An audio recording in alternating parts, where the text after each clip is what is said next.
नमस्ते दोस्तों, कैसे हो सब? मज़े में? बढ़िया। आज मैं जो कहानी लेकर आई हूँ ना, वो कहानी मूल रूप से बंगाली में लिखी गई, बंगाली लेखक सुबोध घोष द्वारा। कहानी का शीर्षक जटुगृहा।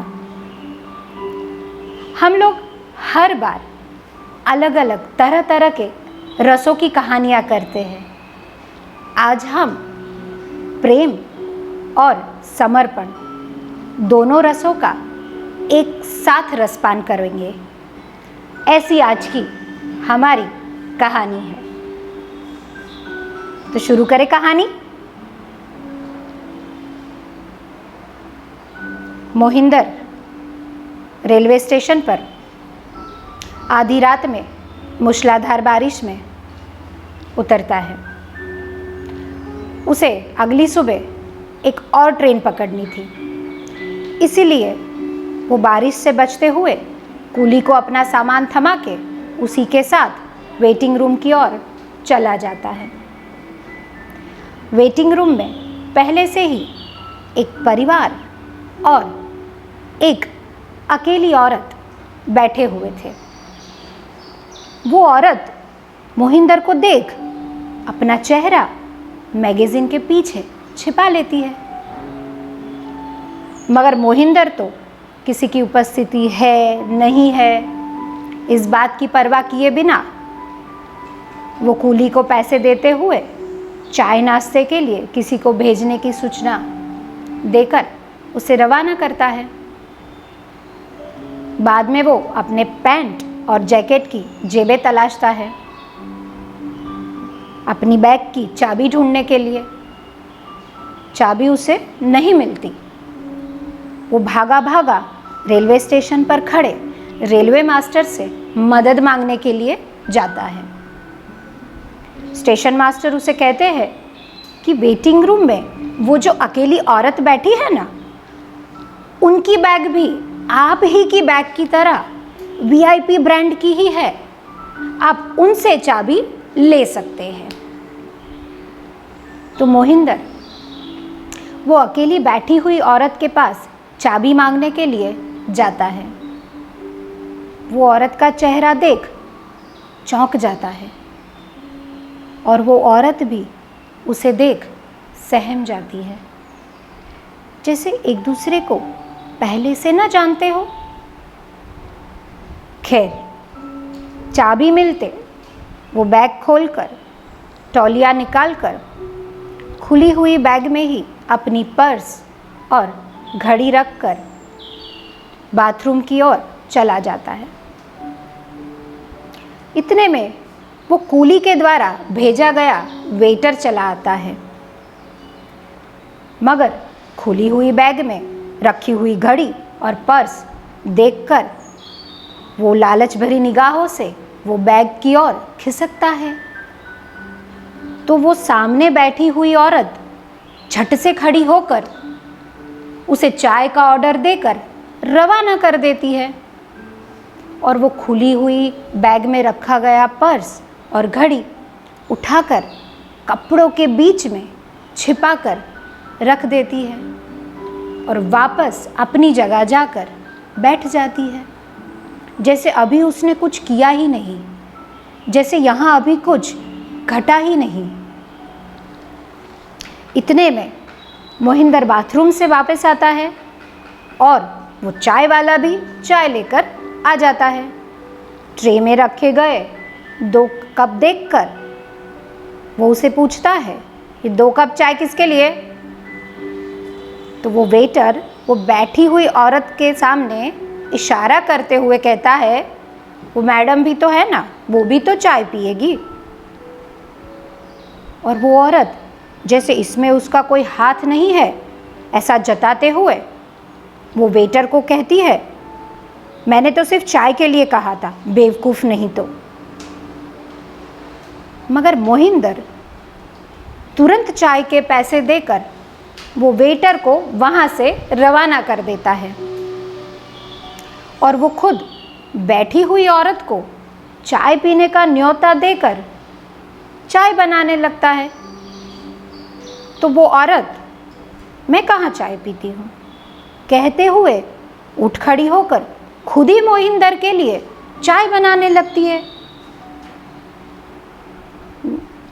कभी कभी तो पिया करती हो, आज भी पी लो। मोहिंदर उसे फोर्स करता है। अरे, आप लोगों को भी लग रहा होगा ना कि ये औरत कौन है, एक दूसरे को जानते हैं, क्या रिश्ता है। बताती हूँ। ये औरत जिसका नाम सुधा, मोहिंदर की पत्नी। दोनों एक साथ चाय पीते हुए एक दूसरे से कहाँ और क्यों जा रहे हैं वगैरह वगैरह बातें शुरू करते हैं। मोहिंदर उससे पूछता है, ये चश्मे कब से लग गए तुम्हें, और अब भी स्कूल में पढ़ाती हो? सुधा उसे कहती है, हाँ, अब भी स्कूल में पढ़ाती हूँ, और ये चश्मे तो 1.5 साल पहले ही लगे। आगे सुधा उसे पूछती है, तुम अब भी वहीं रहते हो? मोहिंदर, हाँ, मैं अब भी वहीं रहता हूँ। सुधा उसे पूछती है, क्या अब भी वहाँ सब कुछ पहले जैसा ही है? मोहिंदर, हाँ, सब कुछ ही तो पहले जैसा नहीं है सुधा। दोनों के चेहरे पर ग्लानि की रेखाएं उभर आती हैं। परिस्थिति को संभालते हुए मोहिंदर सुधा से कहता है, तुमने कुछ खाना खाया कि नहीं? पता है मुझे, नहीं खाया होगा। सुधा की जवाब सुनने पर भी वो मूसलाधार बारिश में खाना ढूंढने के लिए निकल जाता है। वेटिंग रूम में बैठी सुधा मोहिंदर का गीला तौलिया सुखाते हुए मन ही मन में खुश होकर अपने आप से बातें करने लगती है। इतने में बाहर रेलवे स्टेशन पर किसी के शराब पीकर हंगामा करने की आवाज़ आती है। डरी हुई सुधा तुरंत वेटिंग रूम का दरवाज़ा बंद कर देती है और मोहिंदर का इंतज़ार करती है। थोड़ी देर के बाद जब मोहिंदर वापस आता है तो झूठ मूठ का ही सही पर गुस्सा दिखाते हुए वो कहती है, कहाँ रह गए थे तुम, क्यों इतनी देर लगा दी? कहते हुए मोहिंदर के हाथ से वो खाने की थैली लेकर खाने का सामान निकालने जाती है। निकालने पर देखती है कि बारिश की वजह से लाया हुआ पूरा खाना गीला हो गया था। गीला हुआ खाना देख दोनों एक दूसरे के सामने देखकर हंसने लगते हैं और हंसते हंसते दोनों अपने भूतकाल की यादों में खो जाते हैं। भूतकाल की यादें यानी कि उनकी शादी और शादी के पहले के दिनों की बातें। उनकी ये भूतकाल की बातों और परिस्थितियों को आगे सुनते हुए हम अपनी कहानी के तीसरे मुख्य किरदार से रूबरू होंगे। तो उनके ये भूतकाल की कहानी यानी कि 5 वर्ष पहले की परिस्थितियाँ। तो 5 वर्ष पहले परिस्थितियाँ कुछ इस तरह थी। मोहिंदर उभरता हुआ एक फोटोग्राफर था। माया हमारी कहानी की तीसरी मुख्य किरदार। वो घर से भागी हुई हीरोइन बनने के लिए एक सुंदर सी लड़की। दोनों युवा दिल मिले और एक दूसरे के प्यार में गिरफ्तार हो गए। मोहिंदर बचपन से गांव में अपने दादाजी के पास पला बड़ा था, मगर अपनी ये फोटोग्राफी के व्यवसाय को रहते वो शहर में ही एक अलग घर में रहता था। माया वैसे तो अपनी दोस्त मोना के वहाँ उसी के साथ रहती, मगर अक्सर वो मोहिंदर के घर ही रुक जाया करती। माया के स्वभाव के बारे में अगर बात करें, उसके स्वभाव की निर्दोषता के बारे में, उसकी चंचलता के बारे में अगर बात करें, तो ये एक घटना ही बहुत कुछ कह जाती है। ये घटना कुछ इस प्रकार बनी थी। एक दिन मोहिंदर मोना को कुछ कहने के लिए उसके घर जाता है, तो देखता है कि माया अपनी गोदी में एक छोटा सा बच्चा बिठा के बॉटल से उसे दूध पिला रही थी। ये देखते ही मोहिंदर चौंक जाता है। उसे पूछता है, ये किसका बच्चा उठा लाई हो? कहाँ से मिला तुम्हें ये बच्चा? तो माया उसे कहती है, ये मेरा बच्चा है, मैं इसे खरीद कर लाई हूँ। मोहिंदर उसे कहता है, अरे ऐसे किसी के बच्चे को रखना कानूनन जुर्म है, तुम नहीं रख सकती ऐसे। तो वो उसे कहती है, इसकी माँ मर गई है, इसका बाप इसे दूध नहीं पिलाता, मैं उसे पैसे देकर खरीद लाई। पैसे देकर खरीदी हुई चीज़ अपनी हो जाती है। मगर मोहिंदर उसे वो बच्चा वापस करवाता है। माया मोहिंदर से बहुत प्यार करती थी। वो अक्सर मोहिंदर के लिए गज़लें लिखा करती। अपने आप में बहुत अलग थी माया। बिना बताए कभी कभी कहीं चली जाती, फिर अपने आप वापस चली आती। एकदम अलग थी माया, एकदम झल्ली सी थी। एक दिन मोहिंदर उसे आकर कहता है कि दादाजी उसे गांव बुला रहे हैं और इस बार अगर वो गांव गया तो वो उसकी शादी कराकर ही उसे छोड़ेंगे। हाँ, मोहिंदर की सगाई हो चुकी थी। उसी के दादाजी ने पसंद की हुई उसी के गांव की लड़की सुधा से। माया अपने ही अंदाज में उसे जवाब देते हुए कहती है, कर लो शादी। मोहिंदर जब गांव पहुंचता है तो उसके दादाजी उसकी शादी 3 दिन बाद की ही तय कर देते हैं। वो भागा भागा सुधा से मिलने, जहाँ सुधा स्कूल में पढ़ा रही है वहाँ चला जाता है उससे मिलने। सुधा से मिलकर वो अपने बारे में और माया के बारे में सब कुछ खुलकर उसे बता देता है। साथ में उसे समझाता है कि वो खुद ही दादाजी को इस शादी के लिए मना कर दे।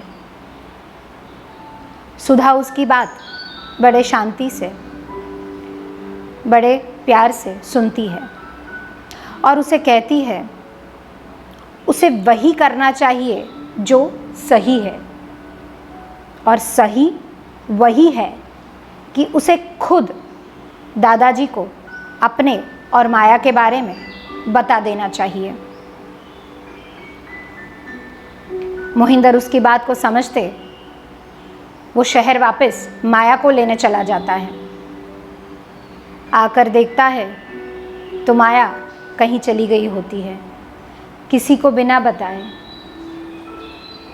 और इसी वजह से सुधा और मोहिंदर की शादी हो जाती है। सब कुछ जानते हुए भी सुधा अपनी शादीशुदा ज़िंदगी में अपने पत्नी होने की सारी बातें निभाने की कोशिश करने लगती है।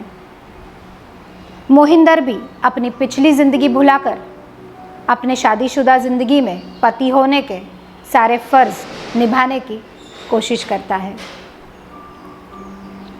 थोड़े दिन बाद जब माया वापस आ जाती है तो वो फिर से मोहिंदर को फ़ोन करने लगती है। सुधा के फ़ोन उठाने पर वो बात नहीं करती, मोहिंदर के फ़ोन उठाने पर वो बात करती। माया ने सुधा और मोहिंदर की शादी को स्वीकार लिया था, इसीलिए तो अब जब भी वो मोहिंदर से बात करती तो सुधा को अब दीदी भी बुलाती। ऐसा नहीं था कि इस बात की तकलीफ़ सुधा को नहीं थी, मगर वो अपने आप में और अपनी शादीशुदा ज़िंदगी में ज़्यादा भरोसा रखते हुए अपने आप को आगे बढ़ा रही थी।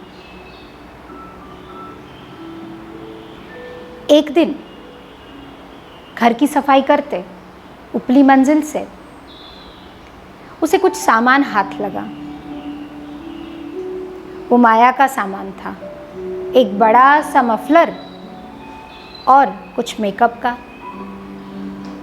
वो मोहिंदर को दिखाते हुए उसे माया को वापस करवाने के लिए कहती है। मोहिंदर भी वो सामान अपनी दोस्त के हाथ भिजवाने का इंतज़ाम करता है। सामान वापस मिलते ही माया मोहिंदर को एक चिट्ठी लिखती है। चिट्ठी में एक सुंदर सी गज़ल लिखती है। ये चिट्ठी मोहिंदर और सुधा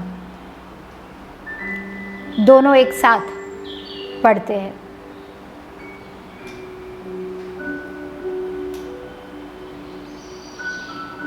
चिट्ठी पढ़कर सुधा दुखी हो जाती है।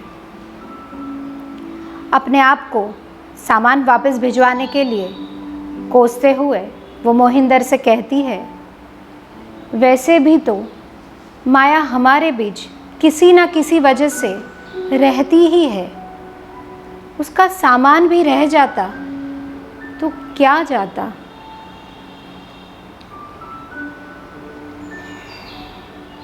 इस घटना के बाद मोहिंदर तुरंत ही बाहर घूमने जाने का प्रोग्राम बना लेता है। प्रोग्राम बनाने पर सुधा उसे हंसी में ही सही ताना मार ही देती है, तुम मुझे घुमाने के लिए हनीमून ले जा रहे हो या यहाँ किसी से दूर भाग रहे हो। खैर, दोनों घूमकर जब वापस आ रहे होते हैं तो रास्ते में ही माया की दोस्त मोना का फ़ोन आ जाता है। फ़ोन में वो बताती है कि माया ने खुदकुशी करने की कोशिश की है और अभी वो अस्पताल में भर्ती है। मोहिंदर भागा भागा उसे अस्पताल में मिलने जाता है। उसकी ये हालत देख वो उसे बहुत डांटता है और उसके बाद वो उसे लगातार मिलने लगता है, सुधा को बताए बिना।